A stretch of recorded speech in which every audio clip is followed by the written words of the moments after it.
I strongly believe that economic growth, and in particular the fact that economic growth has slowed in both developed and developing countries, is the defining challenge of our time.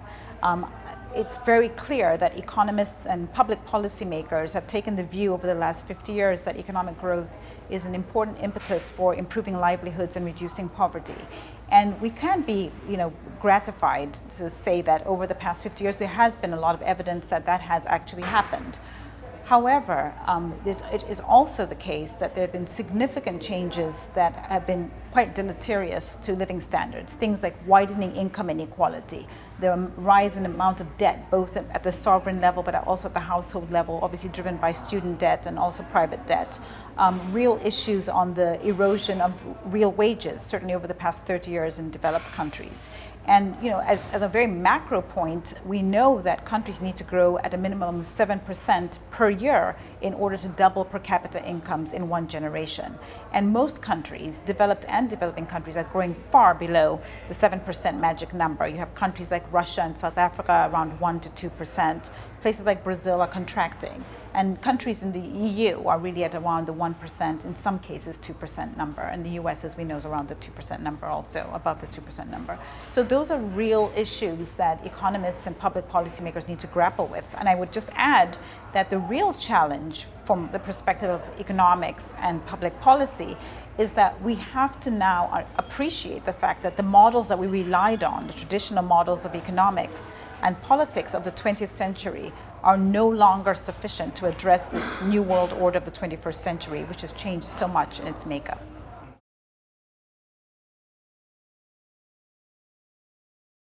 So one of the questions that pops up a lot is where's the veracity of capitalism as a model? And I think that I think most people would accept that it has, in recent terms, been under challenge because there are other models. The Chinese model, obviously one that many people look at, that have been able to deliver economic success in a very short period of time. Now, I think that the issue here is that we do have to take a step back and think about where the weaknesses may be in the economic model. But I would go as far as to say that we should not necessarily jettison capitalism in a wholehearted way, because there have clearly been benefits. And if you look at capitalist societies such as the United States, they have been able to improve the number of people, reduce poverty and increase the number of people who have opportunity over a longer period of time. But there is a real question now, with China as the second largest economy in the world after the United States. There are real questions about the veracity of the capitalist model going forward.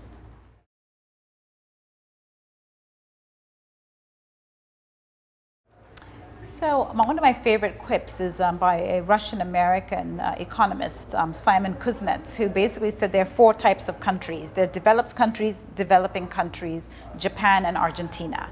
And I love that framing because I think what it really encapsulates is the difficulty in actually coming up with a one formula fits all type of approach for economic growth and for the prospects of economic success. I think historically, if there's one takeaway, it's certainly that we don't know for sure what creates long-term economic success. I would argue that there is absolutely a role for government, and I think most people will accept that government does have to have a role as a provider of public goods, such as national security and infrastructure, education, for example. But there's a real question now emerging about whether the government also has a role as an arbiter of capital and labor, and in much the way that China has been involved in their economy. The answer is probably somewhere in the middle there, which is why countries across Scandinavia are quite interesting to many economists. We look at those countries and we see that actually they have taken the best of both of those models and they have experienced some success, albeit on a much smaller population and scale.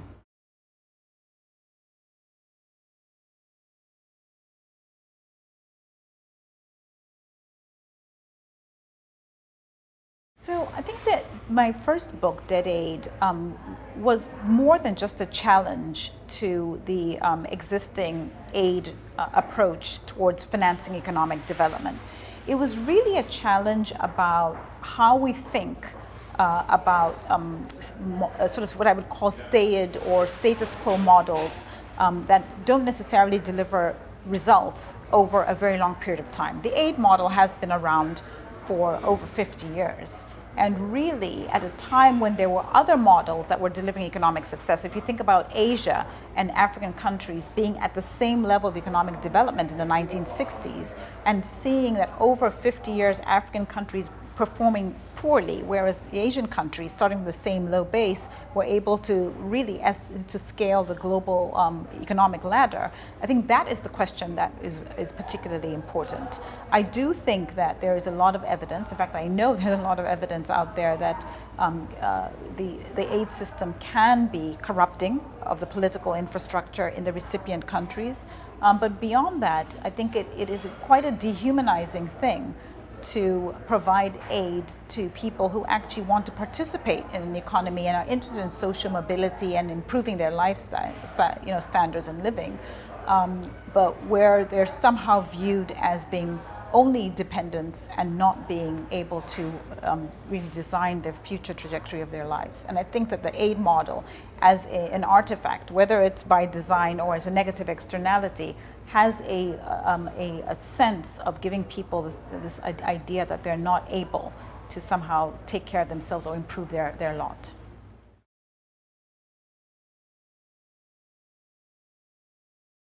Well, I think the current economic environment does call into question a lot of the thinking that we relied upon in the certainly the 1900s, but certainly through to the early 2000s. I would argue that given the weight of the world's population, as you may know, 90% of the world's population lives in the emerging markets. It is absolutely essential from a global perspective that we get economic growth right and certainly get the living standard story right in order to say we have been successful as a society.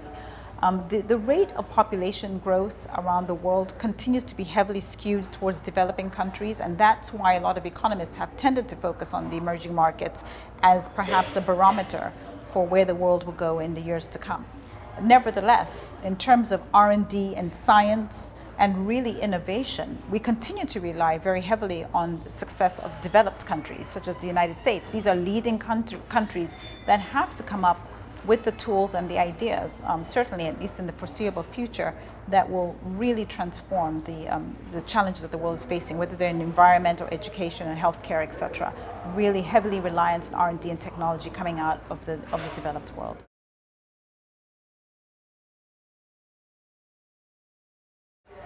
So I think that millennials should be very open-minded about not only what can happen to transform their lives, but also the speed with which their lives could be transformed. And I think that there's far too much of a negative bias. I mean, I think people do talk about spiraling debt and cost of living, and I don't want to make it out that those things are not important or not weighing on the concerns of millennials.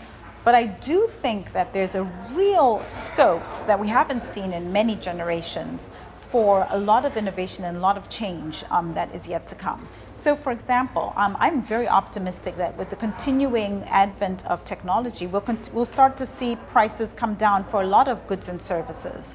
I mean, technology allows that, makes that possible. And so a world where healthcare costs, education costs, transportation costs, communication costs are coming down is a better world for the millennials. I also think that the millennials are coming into a world where the traditional sort of barriers to entry, whether they were gender or race or country of origin or immigration status, a lot of those strictures are now being torn down to the benefit of young people. I mean, they don't have to face a lot of the challenges that generations of yesteryear had to face. And so rather than focus on the negativity, I would really think about where the opportunities lie, and I think there are considerable opportunities for millennials to tap into.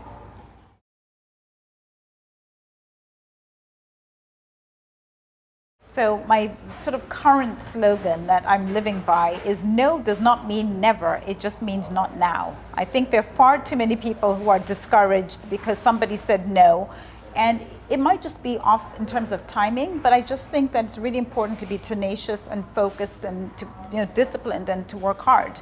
And in my life, those things have worked really well. And I think people, particularly millennials, can benefit a lot from that. And the other thing is that you just don't know what your guardian angel looks like. You know, I'm from a relatively small country in Africa. I'm sitting here today in New York. But you know, if somebody had said to me who is my mentor going to be or who's going to help my career, if I had taken the view that the person must look like me, then I probably wouldn't be sitting here today. And so people who can help you, and for that matter, who could hurt you, I mean, people who could hurt you might look like you, and the people who can help you considerably and provide you with great advice and opportunities are people who don't necessarily look like you. And I think people need to be much more open-minded. I think there's a lot of criticism that I find on gender and sexual orientation and race and origin that is wasted energy, because you just don't know who might be able to give you a brilliant idea or help you with the distribution of something you're thinking about, or be able to support you financially in a way that will be really help spur your career.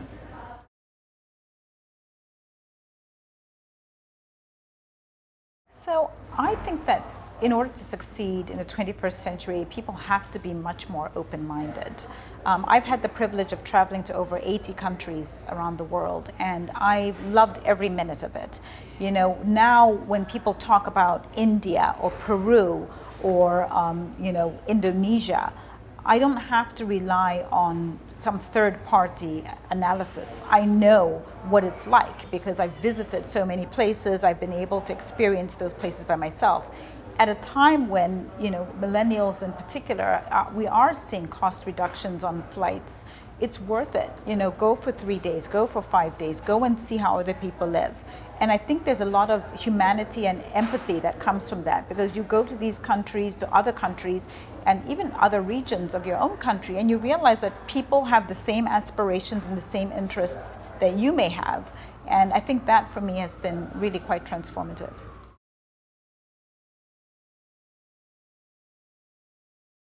I'm so glad you asked me the question about my favorite book right now. I absolutely have fallen in love with a book called The Short and Tragic Life of Robert Peace, which is written by Jeff Hobbs.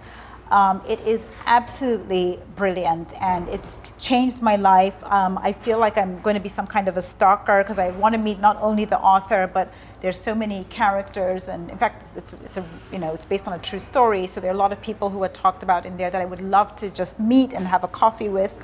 And it absolutely has changed my view on life and trajectory of life, and also just the length of life, and how we make so many assumptions about people that we meet, from the cab driver to the people we meet on the bus. Sometimes we talk to people, sometimes we just look past them and we don't really care. This book in particular has just been transformative, and I can't remember any other book that has had such an impact on my life. And I've told everybody that I can that they must read it. I absolutely insist. You will not be able to put it down. It is an absolutely brilliant book, and it's a tragedy in many ways, an indictment of the society in which we live today. But at the same time, I think it's really opened my eyes, and it's been such an amazing sort of journey for me to read the book. It's really worth a read.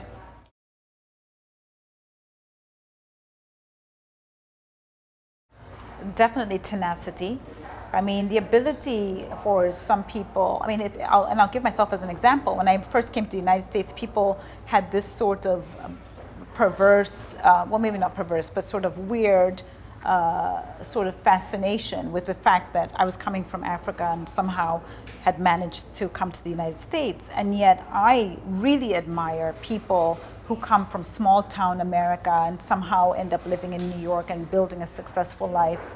They come from all walks of life in this country to try and make it. And so maybe it's because it's my life, but I'm in awe with the number of people that I've met, who've just done incredible things in such a short span of time. And maybe just to put the finer point in that, I was very fortunate to go to a dinner not too long ago, and there were 5 people in the room, myself included, but there was a tech entrepreneur, there was a former Secretary of State for the United States, there was the head of the United States representative to the United Nations, and there was a really prolific, well-regarded author, and all of them were foreigners who had come to the United States as foreigners and had made it. to become these amazing, very wealthy tech entrepreneur, and etc., Secretary of State for the United States government in their lifetimes. And I thought,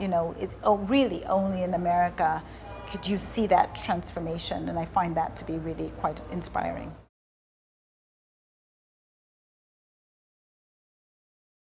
Well, I have to say I enjoy every minute of my life. I really do. And I think it's partly from really spending time to pursue what you're really interested in. And that exercise, which I think should be done in your 20s, personally, part of that exercise is trying a heck of a lot of things. I have run marathons, I have taken language classes, I've visited many places around the world, partly as an exercise to figure out what I really like and what I really don't like. Try different foods, meet different people, watch different television shows, and go to the theater. I just think that, especially if you're in the US, you have a wide range of opportunities to experience lots of different things, and there's nothing better than actually figuring out what you really love to do, because you're going to spend a lot of time doing it and it will never feel like work. So that's how I define happiness. I love my friends, my family, and the people that I've been able to choose to be part of my life. I feel very fortunate to have met them. But I think that whole exercise of trying to figure out for yourself, what it is you think is interesting and fun and you want to spend your time doing is really, really worth it.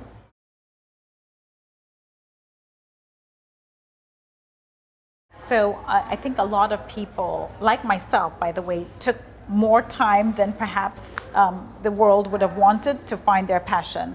I say people should spend their 20s doing that because I think that's a decade where there's probably, relatively speaking, not a lot of familial pressure, and you're still young enough to be able to take on, to challenge yourself and to take on interests without there being a lot of consequences, more significant consequences. But for me, I think that you should take your time, because life is long. There's a guy who they just found out is 145 years old in Indonesia, 145 years old. And it's really important that you find the thing that you want to do, and it doesn't matter how long it takes you.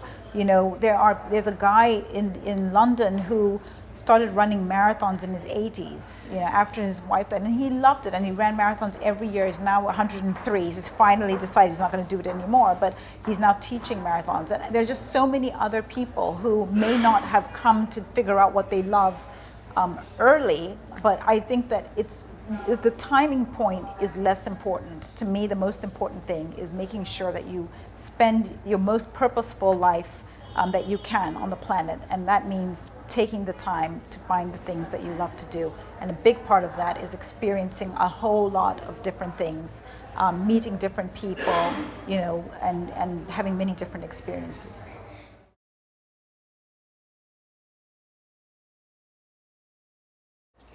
Does it have to be in college? It doesn't have to be. Okay. As a, for reference. So I would say the subjects that have been most interesting for me, and again, going back to this point, idea of education should be a lifelong thing. I think that the idea of a 4-year college, even though I went to college for 4 years, that should not limit your thinking.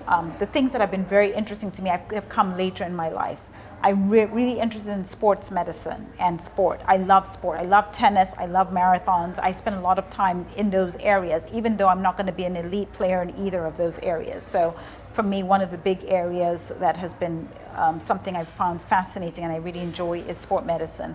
The other thing is technology. It's not my traditional area, but I'm fascinated by what the possibilities are. And so I was recently at Singularity University, which has brilliant courses where essentially they provide an array of thinking for what I'd call sort of old stodgy people like myself. They're basically saying, well, this is the world that you've lived in. Well, here's a whole list of things that are coming down the pike that you may not be aware of. And I found it mind-blowing. Now, many people might say, well, actually, I'm not going to be able to get on a plane to go to Singularity University. But just down the street in New York, there's a Samsung shop where you're actually able to go in and experience virtual reality. I mean, there's so many things happening around the world that where there are lots of experiences and a lot of opportunity to better yourself, and certainly at a minimum improve your array of knowledge. And that to me is the most important thing. I think anything where I felt like I'm really being pushed to the next level, or really being pushed out of my comfort zone, I think of the classes and the courses that I've tended to love.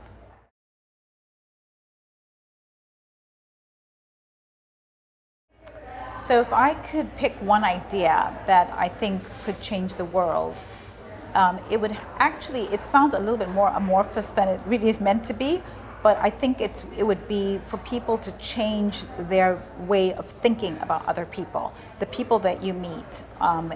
Instead of making judgments about who the person might be because of how they speak or what they look like or how tall they are, how short they are, if you could be very open-minded about everyone that you meet, and I mean everyone, even the person who may seem to have just a menial job that you may be dismissing, if you think about the possibility that that person may have a kernel of knowledge or a piece of information that could help better you, I think that would be very helpful. And that's how I actually manage my career. I think that leaders should be listeners, and I think that unfortunately, even though people hear that a lot, they either listen only to certain people or they don't listen at all. So it would really be about broadening our ability to listen.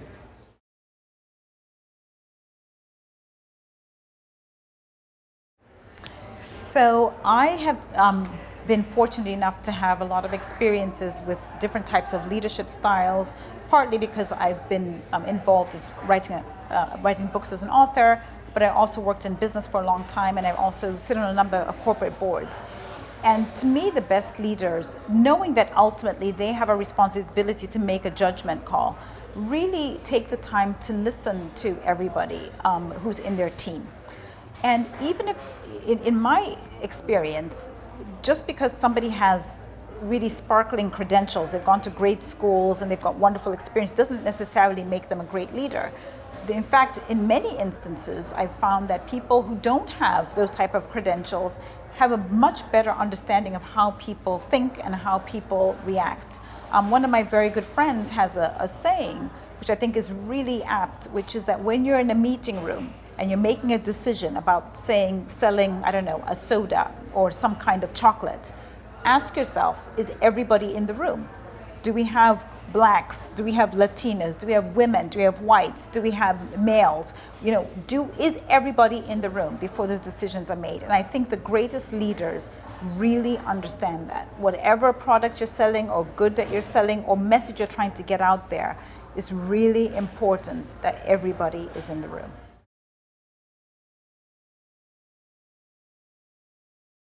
So income inequality has basically come from nowhere to become what I would argue is one of the most important issues on the global policy agenda today.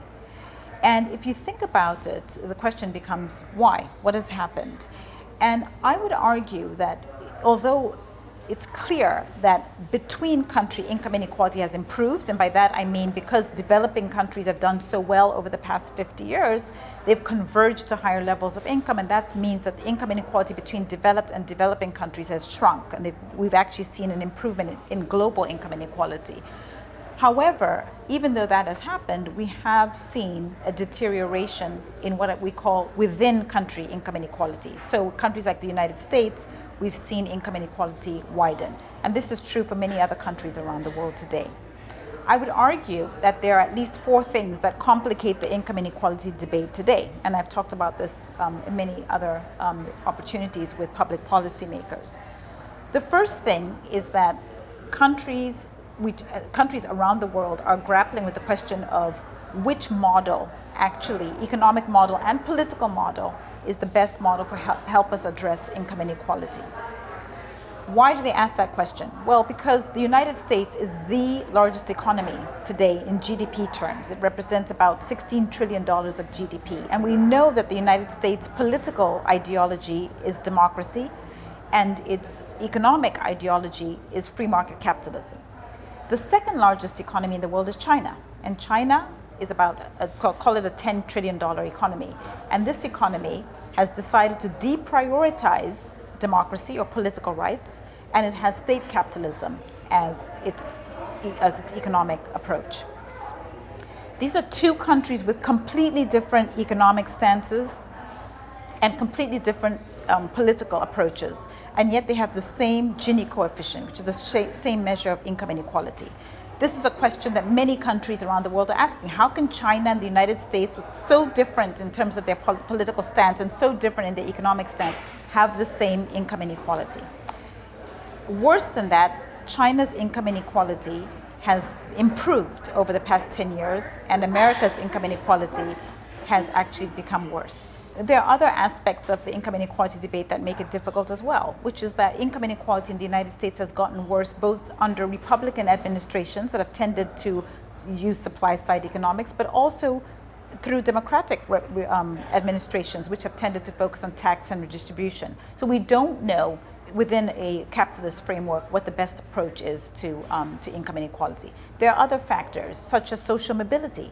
Social mobility has deteriorated considerably in the United States and again around the world, as we've seen in other countries around the world, as we've seen time pass on.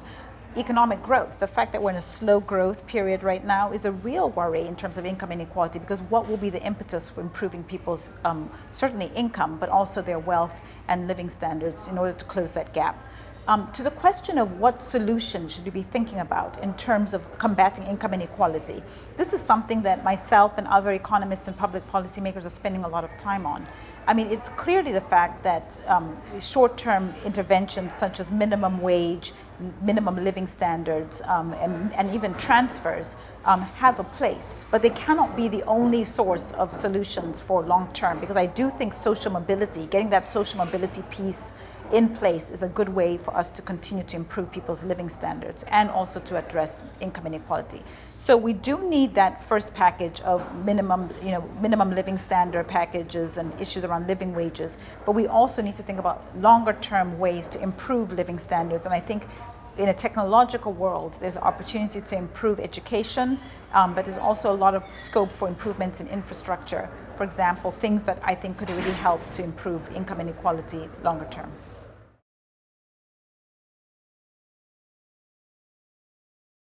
So I think in terms of thinking about the factors that are occurring today that in the longer term will have a very meaningful impact on living standards and how we live, that maybe are slightly being downplayed today or not really fully appreciated, I think is a better way of putting it, is really in the technology realm. I think that the consequence potentially for a jobless underclass, not just for lower priced jobs, but really even for creatives and for engineers and people at a higher level of income, I think that the consequence of robotics and AI and other forms of technology innovations are not well understood. I think it is absolutely the case that they've been beneficial. I mean, clearly our ability to communicate, to travel, and to be able to provide healthcare solutions are now considerable. But I do think that there are real questions on what happens in a world, as Keynes described in 1930, the British economist, where he actually believes that by 2030, or he forecasted that by 2030, we'll have a 15-hour work week. The real question then becomes, what are we going to be doing with all that spare time?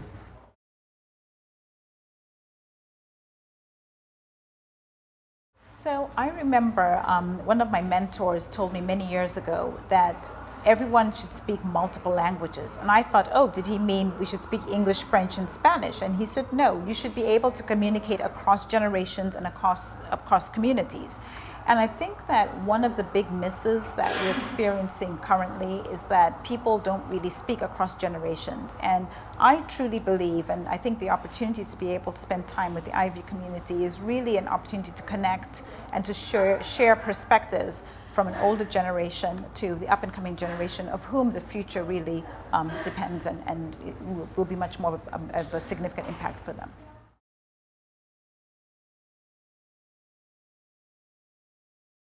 So I generally don't take the view that solving global problems, whether it's healthcare, education, income inequality, etc., is the purview of one group and not of another. I think that these are very challenging questions where having the best minds, wherever they may come from, in the same room, is the best way for us to try and address them. So I take the view that something like income inequality should not be left to public policy to address, because their tools and frame of thinking is very limited to just their training and to their experiences.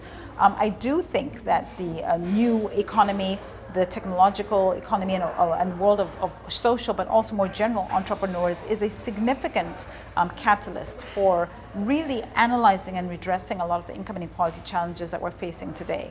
And so I do worry that there's not an obvious forum for these discussions to occur in a meaningful way. But I do think in terms of us actually being able to crack this puzzle and more generally address a lot of the challenges that the global economy faces today, it will require that we have the minds and the thinking and experiences of people from across different walks of life.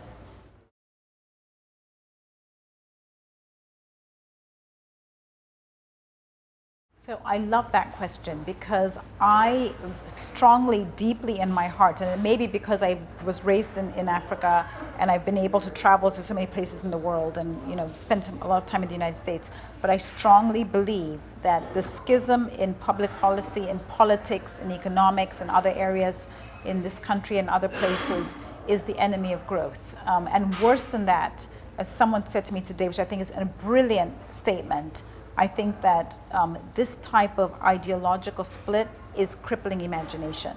And that is a huge problem. And if you look into yesteryear and think about the way politicians and public policy and academics and scientists and innovators thought about addressing the challenges the world faces, they were heavily engaged, and they took ideas and challenge from wherever it would come from.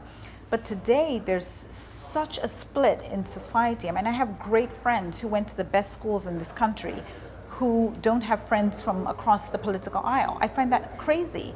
How are you supposed to know where the scope is for actually integration, where there is a meeting of the minds from people who are diehard Keynesian versus people who are diehard supply side?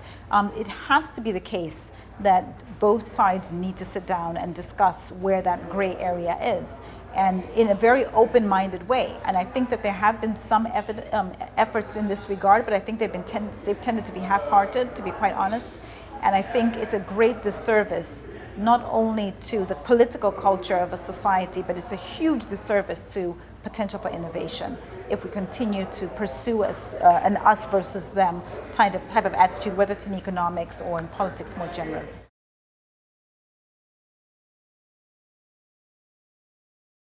So I think that in order to sort of reduce the split ideologically and the sort of schism in terms of economics, but also in terms of politics and how people engage and how ideas are shared, I think public policy and government actually has a lot of room to play in that space.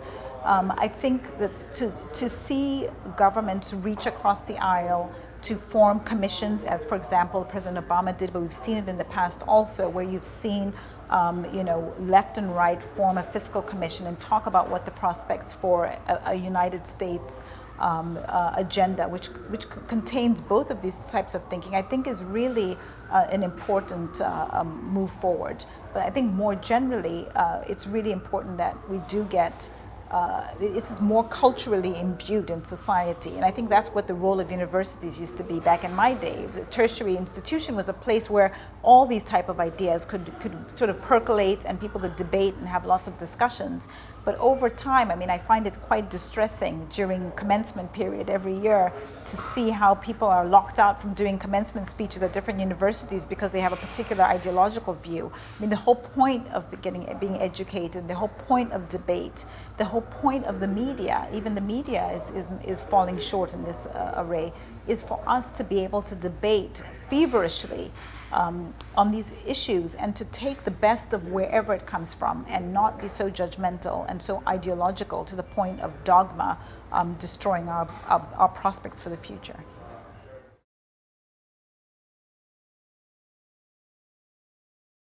I have to say I absolutely love Man in the Arena by Theodore Roosevelt, which is by far my favorite quote, and a number of years ago I got a really bad review for one of my books, and somebody sent it to me and reminded me of how brilliant it is, because his main point is that it's not the critic that matters.